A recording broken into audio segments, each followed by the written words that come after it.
मिनाल अपने भाई की खातिर मैदाने जंग में उतर पड़ी है और कहती है कि खबरदार अनाया, तुमने कुछ भी ऐसा करने की कोशिश की, मैं कभी भी अपने भाई की खुशियों को किसी के आड़े नहीं आने दूंगी। ये बात तुम अपने जहन में बिठा के रख लो। मेरे लिए उससे ज़्यादा किसी की खुशी अजीज़ नहीं। और आप लोग जो मिलकर सारी प्लानिंग करने की कोशिश कर रहे हैं ना, वो बिल्कुल खाक में मिलने वाली है और ऐसा कुछ भी नहीं होने वाला है। बारी की खुशी पूरी होकर ही रहेगी।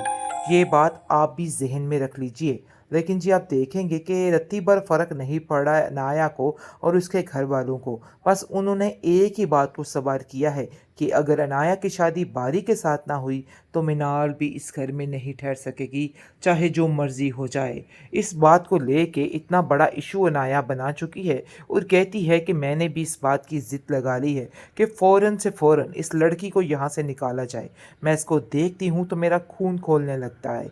लेकिन जी आप देखेंगे कि मिनाल कहती है कि चाहे जो मर्ज़ी हो जाए, मुझे इन सब चीज़ों से कोई फ़र्क नहीं पड़ता है। अगर आप लोग मुझे नहीं रखना चाहते तो आप जाकर रहील से बात कीजिए। वो ही आपसे निपटेगा और वही आपसे बात करेगा। उसका बाप अनाया की वजह से काफ़ी परेशान हो चुका और कहता है कि अनाया तुम फ़िक्र मत करना, सब ठीक। उससे मिनाल की वजह से परेशान हो चुका है और कहता है कि फ़िक्र मत करना, रहील एक बहुत अच्छा लड़का है, वो कभी भी तुम्हें धोखा नहीं देगा और हमेशा तुम्हारा साथ देगा। इसलिए इन सब बातों को लेके परेशान होने की कोई ज़रूरत नहीं है। बस दुआ करो कि बस रहील की अकल टिकाने पे रहे। मिनाल हौसला देती है और कहती है कि नहीं, आप फ़िक्र मत कीजिए, सब ठीक हो जाएगा। आप सिर्फ़ और सिर्फ बारी पे ध्यान दीजिए, बस हमारे लिए इस वक्त वही ज़रूरी है। लेकिन बारी भी समझा समझा के थक चुका है अनाया को कि देखो अनाया, तुम्हारी ज़िंदगी में मेरी कोई जगह नहीं और मेरी ज़िंदगी में तुम्हारी कोई जगह नहीं। और इस चीज़ को संभाल के और याद रखना, क्योंकि तुम्हारे और मेरे मिजाज में ज़मीन धोखा दे आसमान का सकता हूँ। फ़र्क है। ये बात अपने दिल से निकाल दो। आप देखेंगे कि परिशे साफ साफ कह देती है कि मुझे वहाँ पे रिश्ता नहीं करना है, चाहे जो मर्ज़ी हो जाए, चाहे उसका बाप आए या कोई भी आ जाए, मैं इस चीज़ के लिए राज़ी नहीं होंगी। आपको नहीं पता है कि अगर मैं उस घर में चली गई तो उस घर में कितने तमाशे होंगे। अरे नाया किसी भी तरह से मिनाल को नहीं छोड़ेगी, वो उसका जीना महाल करके रख देगी। मतलब ये है कि वो बहुत डीप सोच रही है और कहती है कि नहीं, उस घर में जाना मेरे लिए बहुत ज़्यादा मुश्किल है। लेकिन जी आप देखेंगे कि परिशे को साफ साफ कह देता है बारी कि तुम्हें अब परेशान होने की ज़रूरत नहीं है, मैं तुम्हारे साथ हूँ और कोई कुछ नहीं कर सकता। और मिनाल भी इस चीज़ के लिए राज़ी है, वो मेरी खुशी में खुश है। बस तुम भी अब इन सब बातों को दिल से निकाल दो और अपने आप को दुरुस्त कर लो। मुझे तो तुम्हारी कुछ समझ नहीं आ रही है। पर उसकी माँ इस दफ़ा उसको कहती है कि बेटा, मैं तुम्हारी हर बात में तुम्हारा साथ देती हूँ, लेकिन इस बार मैं तुम्हारा साथ नहीं दे सकती, क्योंकि तुम इस दफ़ा गलत ट्रैक पे चल रही हो। हम लोग यही चाहते हैं कि अब तुम अपने घर वाली हो जाओ और खैर खैरियत से अपनी ज़िंदगी को गुजारो। देखो हमारी ज़िंदगी का तो कोई भरोसा ही नहीं है, लेकिन तुम्हारी खुशी हम लोग चाहते हैं। पैरल जी आप देखेंगे कि वो काफ़ी सोचो विचार करती है और अभी तक किसी नतीजे पे नहीं पहुंच पा रही, क्योंकि उसको समझ ही नहीं आ रही कि आखिर वो किसी नतीजे पे कैसे पहुंचे। हर तरफ उसको ज़िल्लत ही ज़िल्लत नज़र आती है, क्योंकि इसके दिल में ये बात बैठ चुकी है कि किस तरीके से बारी के बाप ने उसको जलील किया था और वो लाख कोशिशों के बावजूद भी इस बात को नहीं भुला पा रही। अपने दिल में इस चीज़ को बिठा के बैठ चुकी है। बहुत ज़्यादा परेशान हो गई है ये बात सोच सोच के कि आखिर करे तो क्या करे, क्योंकि ये सारी चीज़ें उसके लिए नाकाबिले बर्दाश्त हैं और वो किसी पे अब भरोसा नहीं करना चाहती। उसका सारा यकीन टूट चुका है। अनाया एक नए किस्म का घर में तमाशा लगा के बैठ गई है और कहती है कि अगर मेरा घर उधर नहीं बस सकेगा ना तो मिनाल का घर भी उजड़ के रहेगा। ये बात तो बिल्कुल तय है, जिसको सुनकर उसका बाप कहता है कि तुम बिल्कुल ठीक कह रही हो, मेरी खुशी में इसी में है कि जिसमें तुम खुश रहोगी। मैं तुम्हें इस तरीके से परेशान और रोता देख के ज़िंदा नहीं रह सकता। बस समझो कि अब मिनाल की बारी है और मिनाल का मैं ऐसा हशर करूँगा कि ये याद रखेगी। अब इस चीज़ की सज़ा उसको मिलने वाली है। इसलिए जी आप देखेंगे कि बड़े गुस्से के साथ वो चला जाता है अपने भाई के पास और कहता है कि देखो शयान, ये बात तुम अपने जहन में बिठा के रखना, बारी ने जो कुछ किया है ना, उस चीज़ की सज़ा अब उसे मिल के रहेगी। वो क्या समझ रहा है कि उस लड़की से शादी करके आप लोग खुश रह सकोगे? अरे भाई ऐसा नहीं हो सकता।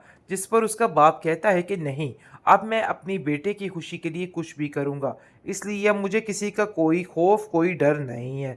लेकिन अब खौफ व ख़तर क्या रहना, अब जैसे ही वो परीक्षे से बात करते हैं, पहली बात तो जी परीक्षे मानती ही नहीं, लेकिन चलो वो तो अलहदा बात है। लेकिन आप देखेंगे कि शेयान का भाई जो है, वो इस बात पर अटल हो चुका है और कहता है कि मैं तुम्हारा रिश्ता बिगाड़ कर ही रहूँगा, चाहे जो मर्ज़ी हो जाए। अब मिनाल भी हमारे घर में नहीं रहेगी।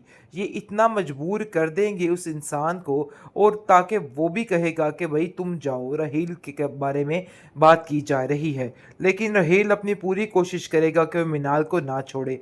लेकिन ऐसे-ऐसे हालात पैदा हो जाएँगे कि हर चीज़ मरिया-मेट होके रह जाएगी। किसी को कुछ समझ नहीं आएगी कि आखिर ये सब कुछ क्या हो रहा है। बहरहाल जी, आप देखेंगे कि बारी कहता है कि देखो अनाया, इस बात को समझने की कोशिश करो। मैं तुमसे शादी नहीं कर सकता, क्योंकि मैं जानता हूँ कि मैं तुम्हें कभी भी खुश नहीं रख पाऊँगा। तो इसलिए कैसे मैं तुम्हें धोखा दे सकता हूँ?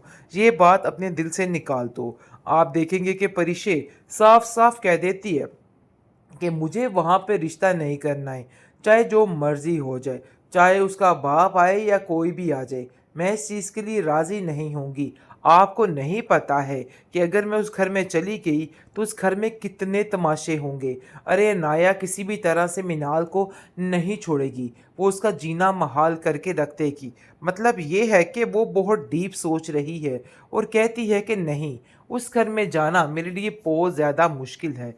लेकिन जी, आप देखेंगे कि परिशे को साफ-साफ कह देता है बारी कि तुम्हें अब परेशान होने की ज़रूरत नहीं है।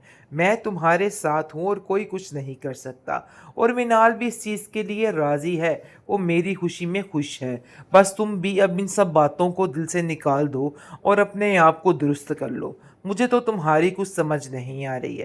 पर उसकी माँ इस दफ़ा उसको कहती है कि बेटा, मैं तुम्हारी हर बात में तुम्हारा साथ देती हूँ, लेकिन इस बार मैं तुम्हारा साथ नहीं दे सकती, क्योंकि तुम इस दफ़ा गलत ट्रैक पे चल रही हो। हम लोग यही चाहते हैं कि अब तुम अपने घर वाली हो जाओ और खैर खैरियत से अपनी ज़िंदगी को गुजारो। देखो, हमारी ज़िंदगी का तो कोई भरोसा ही नहीं है, लेकिन तुम्हारी खुशी हम लोग चाहते हैं। बहरहाल जी, आप देखेंगे कि वो काफ़ी सोचो विचार करती है और अभी तक किसी नतीजे पे नहीं पहुंच पा रही, क्योंकि उसको समझ ही नहीं आ रही कि आखिर वो किसी नतीजे पे कैसे पहुंचे। हर तरफ उसको ज़िल्लत ही ज़िल्लत नज़र आती है, क्योंकि इसके दिल में ये बात बैठ चुकी है कि किस तरीके से बारी के बाप ने उसको ज़लील किया था, और वो लाख कोशिशों के बावजूद भी इस बात को नहीं भुला पा रही। अपने दिल में इस चीज़ को बिठा के बैठ चुकी है। बहुत ज़्यादा परेशान हो गई है ये बात सोच-सोच के कि आखिर करे तो क्या करे? क्योंकि ये सारी चीज़ें उसके लिए नाकाबिले बर्दाश्त हैं और वो किसी पे अब भरोसा नहीं करना चाहती। उसका सारा यकीन टूट चुका है।